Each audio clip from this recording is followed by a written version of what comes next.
Guys, welcome to Hong Kong! Ayun yung welcome to Hong Kong, Daddy, oh.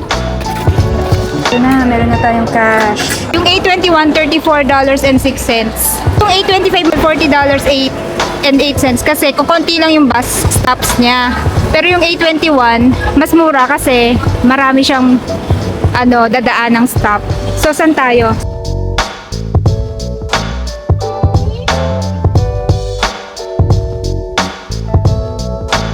Hi guys and welcome back! First time namin magta-travel abroad as a family of 3 papunta ng Hong Kong. So, ipapakita namin yung step by step na ginawa namin kung paano namin nalampasan lahat.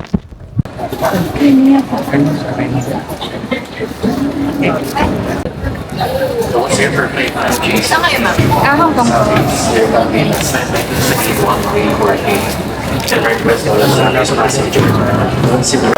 It's not my birthday, 40 hours.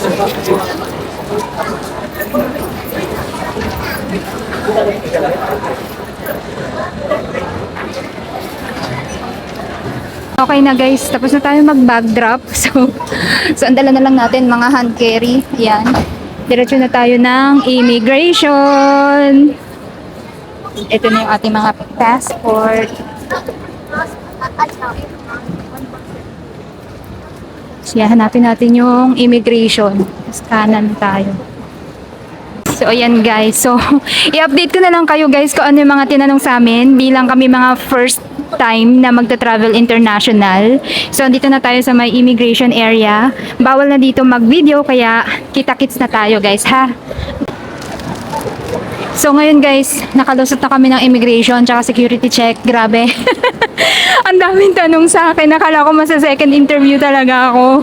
Sobrang kinabahan ako. Hanapin lang namin yung aming gate. Gate 107 daw kami. Alam nyo ba guys, akala ko talaga ma-offload ako kasi sinabihan ako ng IO na for monitoring daw ako. Mabilis lang yung tanong kay husband eh. Ewan ko, hindi talaga siya, hindi pala, for me ha, hindi siya guarantee na kapag family, mabilis lang. Or siguro kasi first time namin lalabas ng bansa, kaya medyo strict sila. Tsaka yung natapat namin na IO, stricto siya. Tapos yung IO, tinawag kaming tatlo sabay-sabay. Tinanong ako ng immigration officer, sabi sa akin, may work ka? Sabi ko naman, opo, virtual assistant po. Sabi niya, bigyan mo ako ng anything na magpapatunay ng nature of work mo. Sabi niya ganon. Tapos sabi ko, contract lang po. Sabi ko ganyan. Tapos sabi niya, patingin. Sabi ganon. Medyo strict siya talaga. Tapos medyo intimidating talaga yung facial expressions niya. E di inabot ko. Tapos sabi niya, first time mo mag-travel abroad or international? Sabi niya ganon. Sabi ko, yes po. Tapos sabi niya, for monitoring ka ha? Sabi niya ganon sa akin. Tapos sumunod naman, tinanong niya yung husband ko. Sabi niya, first time mo magta-travel? Sabi niya ganon. Sabi niya, oo. Tapos sabi niya, kailan ang balik? Sabi niya ganon. Tapos sinagot niya yung exact date. Tapos tinanong niya yung husband ko. Sabi niya, government employee ka? Tapos sinagot siya ng husband ko, hindi po. Tapos sabi niya, sa call center po ako. Sabi niya ganon. Tapos sabi nung IO, pengi ng certificate of employment at company ID. Sabi niya ganon. Tapos tinanong niya din yung husband ko, first time mo ba magta-travel abroad? Sabi niya ganon. Tapos sabi niya, opo, first time. Tapos noon, yung sa anak namin, wala nang tanong. Tapos sabi niya, face na lang sa, face the camera. Tapos, tinatakan niya na yung passport namin tsaka yung boarding pass. Inulit niya uli. Sabi niya, for monitoring ka ha? Sabi niya ganun sa akin. After niya matatakan yung passport namin, tapos inabot niya na sa amin. Sabi niya, okay, go. Sabi niya ganun. Yun na, doon na ako nakahinga ng medyo maluwag-luwag. Tapos, after immigration, diretso na sa security check. So ngayon, naghahanap na kami ng aming boarding gate. Ayan guys, andito na tayo sa ating boarding gate. Ayan, gate 107, 5J112. Ayan, nakita nyo ba? Yan o. 5J1. Gate 107. Doon tayo sa mga tao. At ako'y mag-a-activate ng eSIM. Ganito yung steps na ginawa ko para ma-activate yung eSIM na nabook ko sa Klook. Una, nagpunta ako sa settings ng phone ko, tapos tap lang sa mobile networks. Tapos sa mobile networks na page, nag-scroll down lang ako, tapos tinap ko lang yung turn on eSIM. May pop-up message dyan, pero in-ignore ko lang yan and then I just tap on OK. After tapping on OK, na-enable na yung eSIM highlighted in blue. Next, nagpunta naman ako sa Gmail account ko para i-open ko yung booking confirmation na na-receive ko from Klook. Tinap ko lang yung manage booking para ma-route ako dun sa Klook app, tapos nandun na kagad yung activate button. And makikita nyo rin guys na nakalagay sa right hand corner na not activated yet. Tinap ko lang yung activate button, tapos nag-pop up lang yung mga reminders, tapos nag-initiate na yung eSIM activation. Habang ongoing yung activation, merong mga pop-up messages na nag-appear, so kinlik ko lang yung okay, and then nag-continue lang siya ng pag-activate. After about 1 or 2 minutes, meron nag-appear na activated message sa screen. Tapos, I just tapped on the orange button. Tapos, yung right-hand corner, kanina orange yan na nakalagay na not activated. Ngayon, color green na siya and nakalagay na activated. Tapos, paglapag ng eroplano sa country na pinuntahan ko, chinek ko yung mobile network and nakita ko na yung eSIM ay na-detect niya na yung mobile network na available sa country na yon. Pumunta ako sa data roaming. By default, naka-never yung setting niya, and then may pop-up message din siya about the charges. Sinwitch ko siya to always kasi naka-unlimited naman yung data ng eSIM, so nothing to worry about the charges. If you want to book your eSIM, your physical SIM, Wi-Fi, transportation, hotels, accommodations, and tours sa Klook, you can use VA Dyer's Klook to get additional discounts. If magbubook naman kayo sa Agoda, you can use VA Go9 for eSIMs, activities, and tours. And for hotels and accommodations, you can use VA Stay Agoda to get up to 10% discount.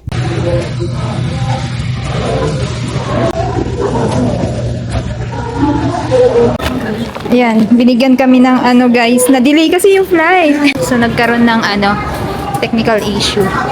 Pero anyway, ayan, boarding na tayo guys. Ilaw ba yun? Kala ko nag-i-speak. Just landed. For your safety and comfort, please remain seated with your seatbelts fastened until the captain turns off the fasten seatbelt sign. Guys, welcome to Hong Kong! Palabas na tayo ng arrival hall.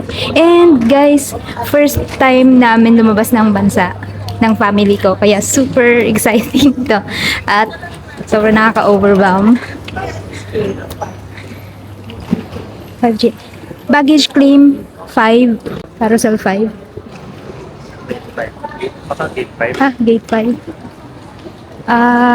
Yan guys. So, follow natin yung crowd. Yes, yan. So, yan guys. So, may mga arrow naman nakalagay. Ayan, immigration. So, sundan lang natin yung crowd. Gaya po namin kayo na first time mag-Hong Kong.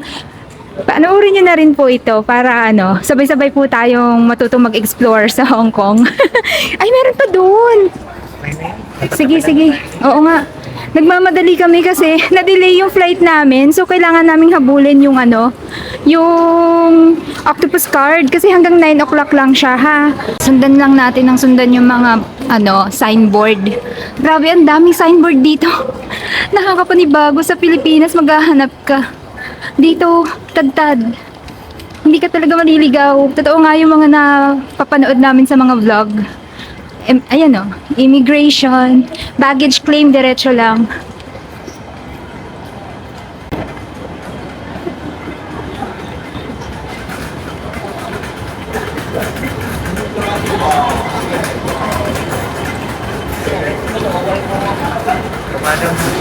Ha? Ay, oo nga. Dito?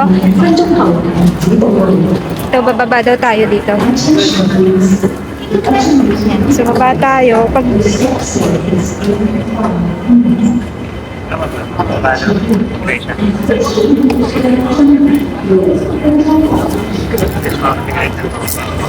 Oo. Ayan. Tapos, so yun, may mga direction naman. Nakikita nyo dyan sa signboard nakalagay, immigration, downstairs ulit.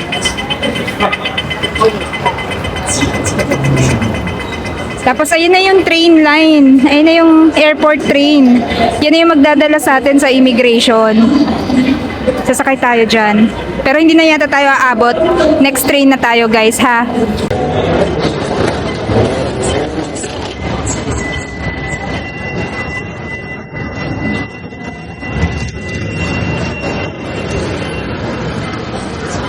So yun guys, nakalagay next train in 3 minutes.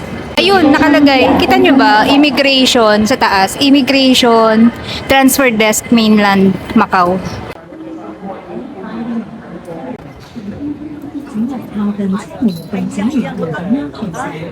Guys, ang bilis lang. Ang bilis lang ng train ride. Immigration dito. Ito yata akyat. Ah, dito. Immigration. Ah, dito pala. So, akyat tayo. Akyat tayo ulit ng immigration. Mga Chinese. Oo nga, ang ingay nga din nila. Ayan, so immigration, paakyat. So, akyat tayo doon. Okay ka lang dyan. 我哋覺得都係最高好似遠少少。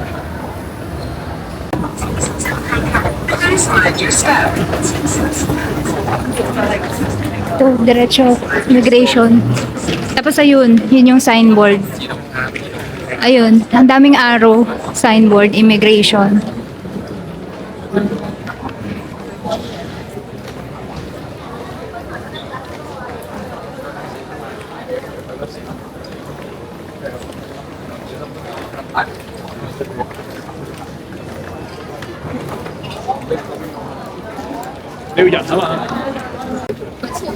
Visitors.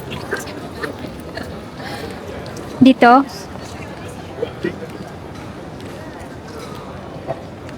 Visitors. Ayun. So, dito tayo. So, guys, ito yung nakalagay. Visitors.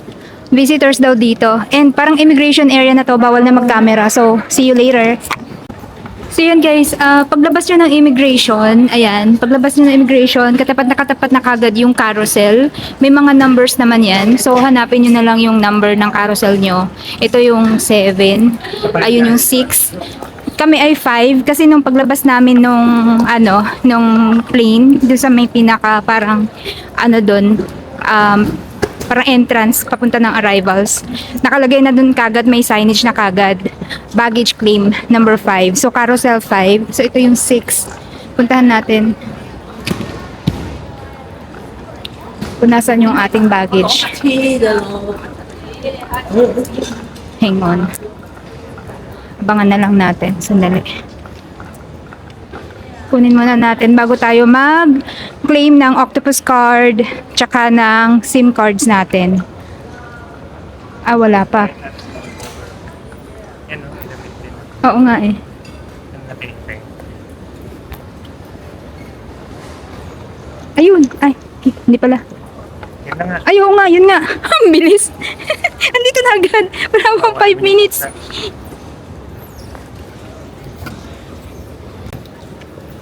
Tingnan natin baka yung pangalan. Tama ba? Na-claim na natin yung baggage. Saan tayo ngayon?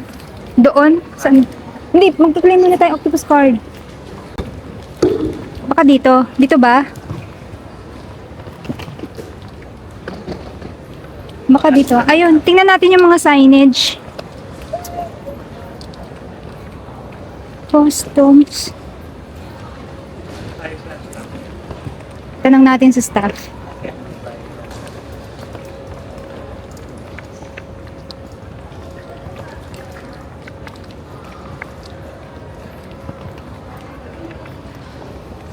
Ay, doon yata, Gabi.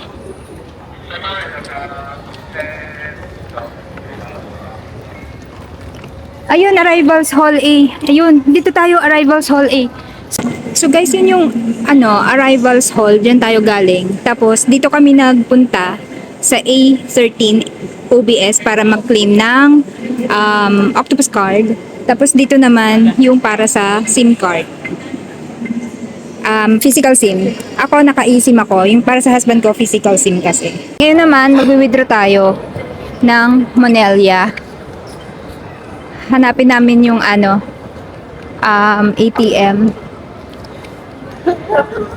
Tapos, mamaya lalabas tayo sa city.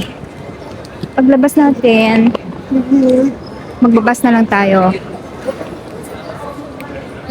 Ayun guys.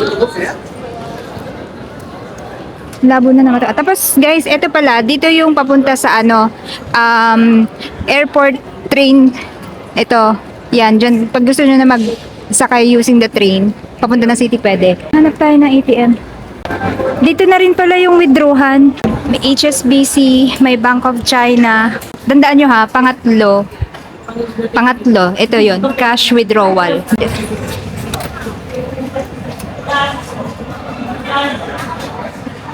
Ayan, tapos English. Please confirm. Note, if you're using this transaction will be processed through the internal ATM network. Service charges may apply. Yes. Key in your personal ID number. Tapos savings. Tapos withdrawal. Tapos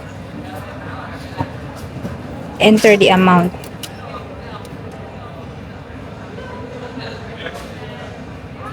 Puro tag 500. Enter.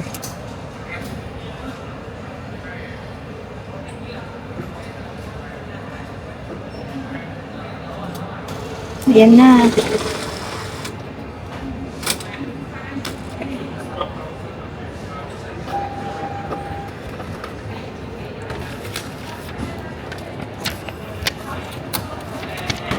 Store. Ayan, ito na. Meron na tayong cash. Nice, nice, nice. Let's go. Ano na tayo? HSBC, may Bank of China. Tapos dito, ito yung 7-Eleven. Magpapaload muna tayo ng para bukas dire-diretso na tayo sa itinerary natin. Although may laman naman na 50 pesos yon yung yung octopus card, pero dadagdagan natin kasi kulang yun kapag nag-explore tayo. Sige guys, balikan ko kayo. Tapos na tayo makapag-withdraw, tapos na rin tayo ayun, galing tayo dun sa 7-Eleven na yun. Galing tayo dun sa 7-Eleven. Dito na tayo ngayon. Ito yung to city. Follow nyo lang yung arrow na yan. Yan na yung papunta ng city. Diyan tayo magbabas. Depende kung ano yung bus na meron. Bus 21, pwede tayo sa bus 21, bus 25 at saka bus 22. Tingnan natin kung alin yung merong available. Doon tayo galing kanina, arrivals hall. Tapos dito na yung to city. Let's go. Let's go. Yan. Sundan lang natin yung arrow, guys. Yan. Ito, to city. Tapos dito nakalagay, nandito yung Airport Express, tsaka bus. Ayan, makikita nyo naman. Ay, nawala. may signage naman, ang lalaki ng signage. Meron pa dun, ayun, nakalagay din. Bus to the right, taxi dito, sa left. Tapos, kakanan tayo dito. Tapos dito na yata yung mga crew shuttle. Ayan, ito na. Tapos yun na yung bus terminus nila, doon. Ayan, makikita nyo na. Mula dito. Dali lang pala mag-navigate dito sa airport nila. Hindi naman masyado nakakaligaw. Hindi ka maliligaw kasi ang daming signage. Babasahin mo na lang. Ayun, yun na yung bus terminus. Wait, tingnan natin kung anong mga bus routes. Pwede kasi kami, yung hotel nga pala na binook namin is BP International. So, pwede yon sa kahit anong bus na either A21, A22, at saka A25. So, yun yung signboard, yan yung mga routes. Andyan din yung fare matrix nila. Tapos dito sa may kanan, dyan na yung daanan papunta sa mga buses. Wala, alas 9 na pala. Teka lang. Teka, tingnan natin kung ano yung available dito. Teka, aralin natin. Wait. Hang on, guys. Hang on. Aralin natin. Route A10 hanggang A23, 25, 26 yung next page. Tapos destination, yung time, tapos yung fare. Magkano? Yung A21, $34.06. Yung A25, kasi yung A25 mas mahal, $40.08 kasi kukunti lang yung bus stops niya. Pero yung A21, mas mura kasi marami siyang dadaan ng stop. So, saan tayo? So ngayon dito tayo, kanan tayo. Ano pipiliin natin? Bus 25 o 21? 21 natin yung nire-recommend na mga Madaming stops yun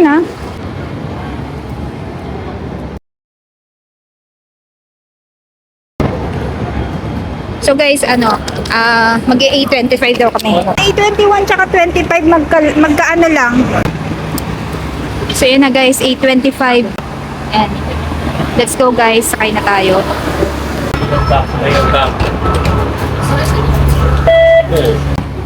Tapos guys, ito yung lagay ng mga baggage.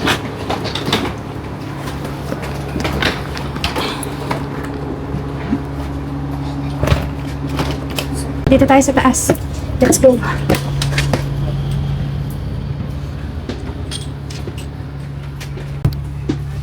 Bilang double decker ang mga bus dito. Samantalahin natin yung pagiging double decker.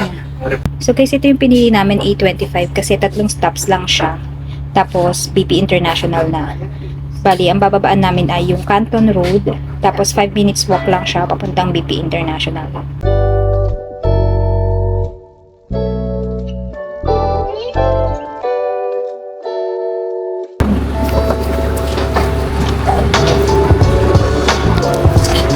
Yan! Ayan na yung bus na sinakyan natin guys. Ayan. So dito tayo bumaba.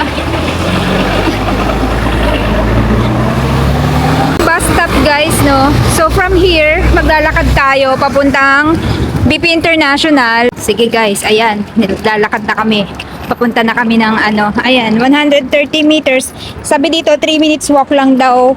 Mula doon sa binabaan namin. Papunta ng BP International. Ayan no, BP International. You know, let's go. Tawid na tayo. Ito na yun. BP International. Ito na yung hotel natin guys. BP International.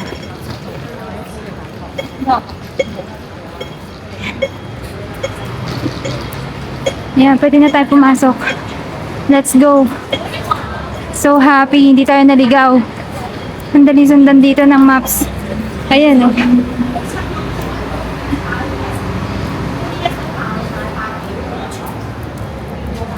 Ito na yung BP International guys. Welcome to BP International. Ito yung kanilang front desk. Let's go. So guys, ito yung kanilang front desk. Yan. Tapos yung pinuntahan natin kanina, yun yung lobby. Tapos dito yung kanilang elevator. Okay na guys. Akyat na tayo. Ito na yung ating keycard. 23rd floor. Room 2322. Wala silang hiningin deposit guys. Yan. Ay. 23rd floor. 2301 to 2340 dito daw sa right side. 2322 tayo. So, dito tayo maghanap. 2. Yan. Yun. Very warm lang yung lighting dito guys ha. Ayan. Tapos may TV. In terms of space naman, enough naman yung space guys. Kasi, actually ayan o, ito yung maleta namin. Kaya-kaya pa yan buksan. Tapos may space pa rin naman na available. Nagpo-provide din sila ng luggage rack. Yan. Guys, ito nga pala yung CR. Very compact lang siya guys ha. Syempre, walang bidet. Standard yan dito sa sa Hong Kong na wala talagang bidet. Kaya bumili kami ng sarili naming portable tabo. Meron naman sila pre-provide na hand wash. Tapos may mirror. Tapos meron namang towels na provided. Tapos ito na yung toilet. And ito yung kanilang shower. Ayan. Tapos meron din silang shampoo and shower gel. So, yun. Hot and cold naman siya. Guys, meron din silang safe. Ayan. Tapos, meron mga drawers. Tapos, ganito siya, guys. Ito yung bed.